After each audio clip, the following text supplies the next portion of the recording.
Masaya lang siya na dalawa yung daddy niya, ganyan. Napagtanto ng magbabarkadang sina Sherilyn Reyes, Angelo De Leon at Carlene Aguilar na 3 buwan lang ang pagitan ng kanilang pagbubuntis. Nauna nang nagsilang si Sherilyn. Next in line si Carlene, who is expecting a baby boy with her husband Dio Ocampo. At si Angelo ang panghuli. Actually, end ng September, anytime pwede naman. Kasi it's a baby boy. Yes. Marcos.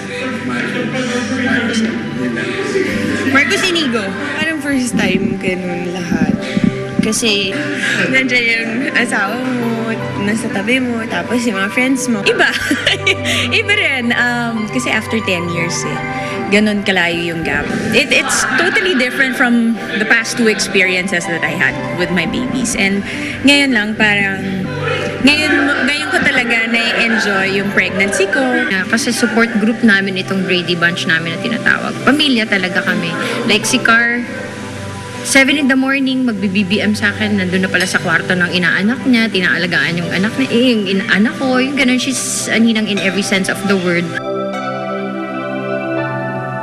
All 3 celebrity mothers bore children by their exes. Sa kaso ni Angelo, paano niyang naipaliwanag sa kanyang mga anak ang pagsulpot ng magiging bagong kapatid? Kasi bago naman nangyari lahat ng yung marriage and everything, I was open to them.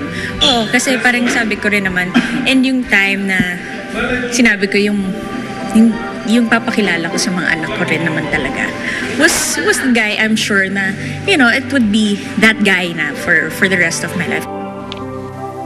In Carlene's case, hindi ba sila nahirapan ni Yo sa pagpapaunawa kay Calix ng sitwasyon? Siyempre, in-explain namin sa kanya na magkakapatid na siya. Sobrang excited siya na gusto niya na lumabas. When is he coming out? I want him to come out na. Ganun. Gusto. Kasi gusto niya makipaglaro eh. Actually, nakakatuwa rin kasi pag uwi sa bahay. Siya na yung hinahanap eh. Hindi na ako. Parang masaya lang siya na dalawa yung daddy niya. Ganyan. Pero siyempre, i-explain din namin paglaki niya kung nagtanong na siya. Kampante naman daw si Dennis Trillo sa maayos na pagpapalaki ni Carlene sa kanilang anak. Pero may tiwala din siya sa akin na hindi ko papabayaan si Calix. Hindi namin papabayaan si Calix. Samantala, dinapuan naman ng dengue si Manilyn Reynes makaraan ng kanyang panganganak nitong August 7. Kinailangan niyang maospital ng 10 araw, malayo sa kanyang isinilang na ikatlong anak nila ni Aljon Jimenez.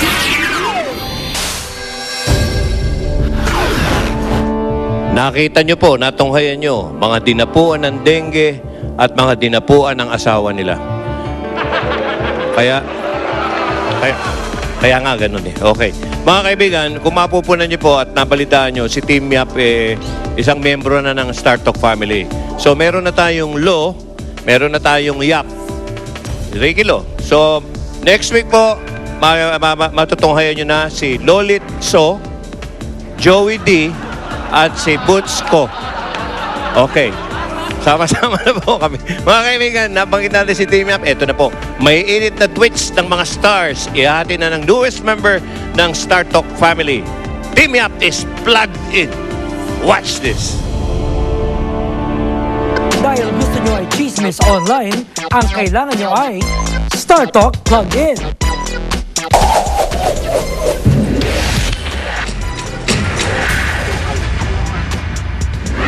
Tweet ni Heart Evangelista, out with the old, in with the new. Anong new? Stars? Magic? Or balls? Oops! Tweet ni Michelle Madrigal, gusto kong sumayaw at maligo sa ulan. Kumanta ka na rin ng Aegis para total ang experience. Heto. Tweet ni Fabio Ide, perfect day to get a tan and chill by the pool.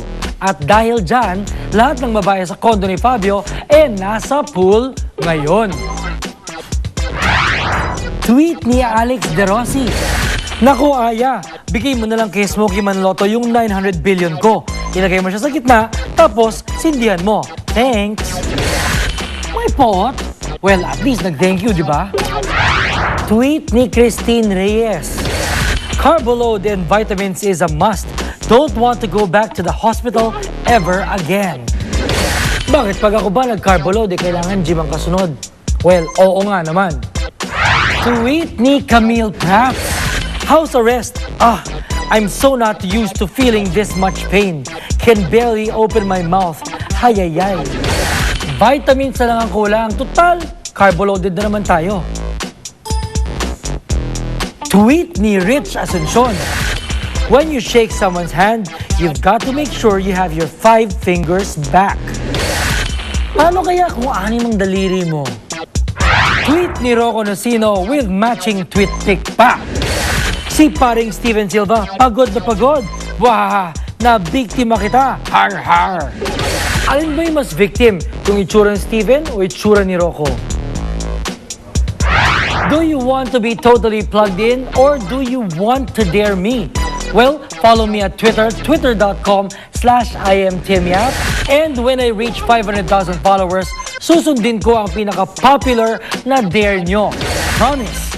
This is Tim Yap, Unplugging.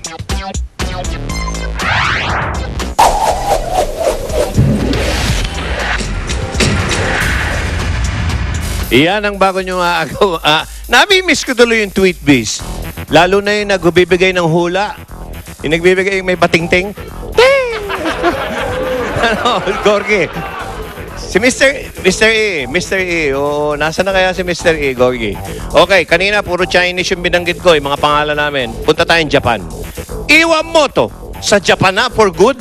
Boy, iba yan ha. Teka, may nangyayari. Abangan ang exclusive interview ng Star Talk TX sa kanya. Sa Japan to. Susunod na. At eto pa, smell something funny? Oho, Princess Snell yun. Okay. Exclusive. Princess Snell magsasalita na sa isyong siya ay parang dinapuan ng dengue. Yung sinabi ko kanina, nagdadalang tao. Di umano. Abangan. Naku, ano ba to? Tsaka yung tukpo, Star Tukpo. Abangan nyo, wala. Matindi ito. Abangan nyo. Loli, yung magnanay. Next na, totally exclusive! Angelica Jones at ang inang si Beth makikipagharapan kay Lolit Solis para sagutin ng issue tungkol sa illegal na pagbebenta umano ng tuko. Live! Star Talk TX!